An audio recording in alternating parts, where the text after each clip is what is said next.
TSB, Talk Sport Business here on Talk at 100.3. Great to have your company. 0586861003 is the telephone number if you want to join Neil or myself, Kitch, this afternoon. And you probably don't know this about me, Neil. We've worked together for a while.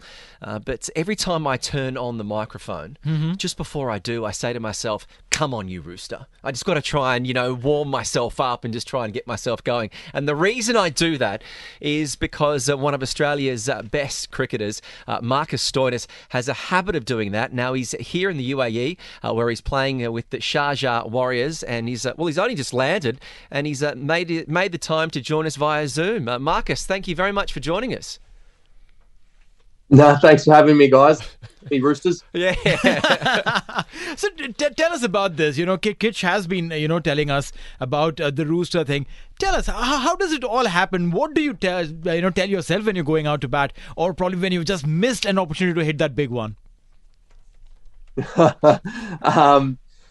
there's a little bit of mayo there. It's not an everyday sort of, but yeah, you know how it is. Sometimes you're not feeling your confident self, and sometimes there's no one else saying good things about you, so you have to talk nicely to yourself. So that's yeah, I'm very conscious of that. You're here in the UAE to take part with the DP World ILT20. You're playing with the Sharjah Warriors, but of course, the UAE must have a lot of great memories for you, considering the role you had with the Australian side that won the World Cup sort of 12, 15 months ago.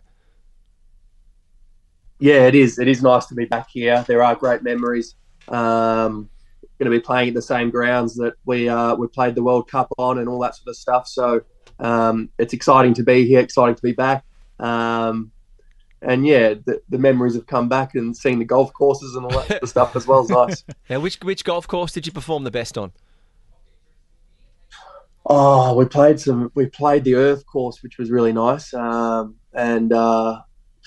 we played heaps. We played way too much golf than we've got time here to talk about. But yeah, the golf is good. I know, it's good. The UAE, you come here thinking it's just a shopping centre in the desert, and then you realise, no, there's actually quite a few things to do here to get by. So it's great to have you here.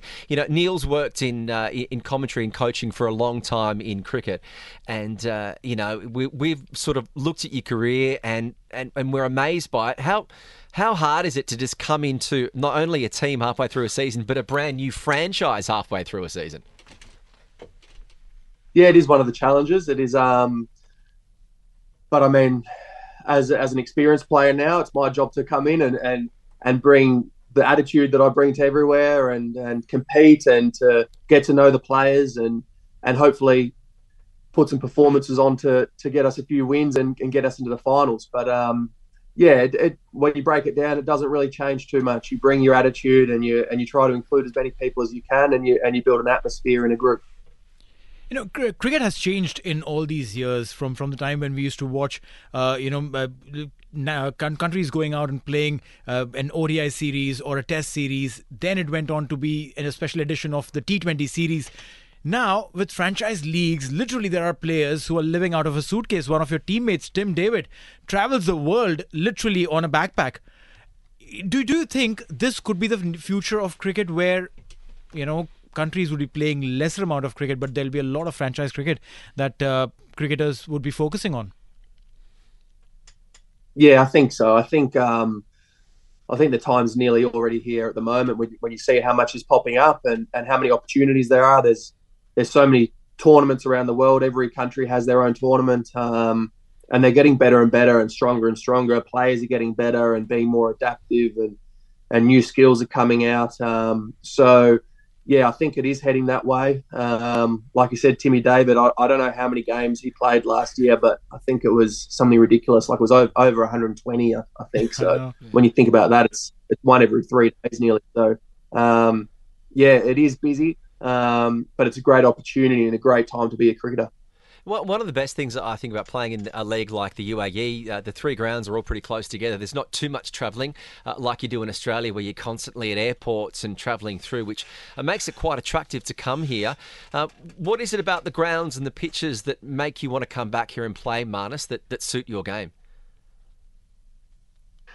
Yeah, look, I think, like you said, the fact that all the pitches and grounds are quite close does make it a lot easier. We've been travelling for the Big Bash around Australia. But yeah, then coming here, the boundaries are pretty short, which is always great. That's the answer I wanted. Yeah. And the wickets are usually pretty good, even though we had a team 4 for 17 last night. But the wickets are nice. The boundaries are short. It makes it a good place to be a batter.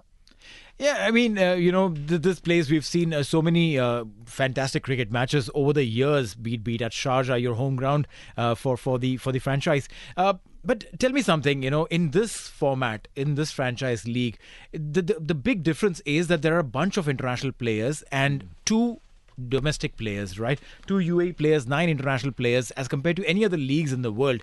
Does it make any difference for a franchise or a player to come in and see that, it's a different setup altogether? Yeah, look, it does. But I think the other thing in the position I'm in at the moment is after playing for so long, there's so many players and familiar faces that that you've played with, even coaching staff. I've met a lot of the coaching staff before and played under some of the coaching staff as well. So, it is a challenge, but it's also one of the beauties of these competitions is you're meeting so many new people. You're making, one of the beauties of cricket right now is there's friends out there that you don't even know yet. So you meet these people, you share different interactions, you learn a bit about cricket from different countries, and it's been one of the lucky things that has happened to me through my career. No, that's right. In fact, I was watching the game yesterday, and it's a shame that, after a fab start that you got, 17 for 4 in 5 overs, the rain gods thought that, we'll show some mercy on the Delhi boys, the Dubai boys. But how good is Junaid Siddiqui? The UAE lad, I've worked with him, and he's come on like literally sharp. And yesterday I was watching him play. I was like, wow. But watching him up close in the same side, what do you think of him? Well, I have heard about him because the coaching staff were just talking about him and how well he's been doing and how much he's improved even in this tournament. So he wasn't at training today, and I only got in last night, so I haven't seen him yet. But yeah, I've heard good things, and it's I'm looking forward to seeing it again tomorrow. Yeah, it's going to be a great couple of games, especially for the Sharjah Warriors. You're back in action tomorrow night, taking on the Abu Dhabi Knight Riders, which is a bit of a debate for Neil and myself, because I think that the Knight Riders were named after a TV show about a talking car. However, Neil happens to think that it's to do with Shah Rukh Khan. Shah Rukh Khan and the do you have an opinion on this? Because we're always debating this topic. I'm pretty sure it's not the talking car. There you go. Because we had Awais Shah on the show yesterday, the former England international. He played for the Knight Riders, and he thought it was the talking car. I mean, the only thing is he probably didn't go and speak to Shah Rukh Khan. Yeah, maybe that was probably why. Shah Rukh Khan, he's known as king of Bollywood, and because of all of that, the Knight Riders have come into play, and it's just amazing to see how teams have shaped up. But it's all the fun, it's all the entertainment that you guys put in for us to clap and praise. No, thank you, guys. Thank you. No, we appreciate your time landing last night and joining us. One last question. You're famous for your coffee. Have you brought your coffee roaster and everything, or have you found a great place to get coffee? No, I haven't. I've actually just got a cold brew sitting there, and I had an acai bowl this afternoon, so that's what I've got. And the Nespresso machine's in there at the hotel, but I'm going to be out and about drinking my coffee this trip. Beautiful. Marcus Stonis, thank you very much for your time, and good luck for this first season with the Sharjah Warriors. Thank you, guys. Great to speak to you. So there he is, just coming on via Zoom. Got in last night, making himself available, and it's because he's a team man through and through. And let's see how they go, the Sharjah Warriors, tomorrow night against the Abu Dhabi Knight Riders. All right, the way he's looking, I mean, it's not looking like he's jet lagged or any such issues.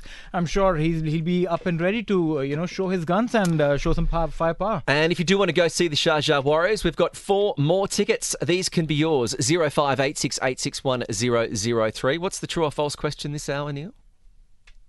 Sharjah Warriors is sitting at number 4 on the table. Is it true or false? Send us through your answer. 0586861003.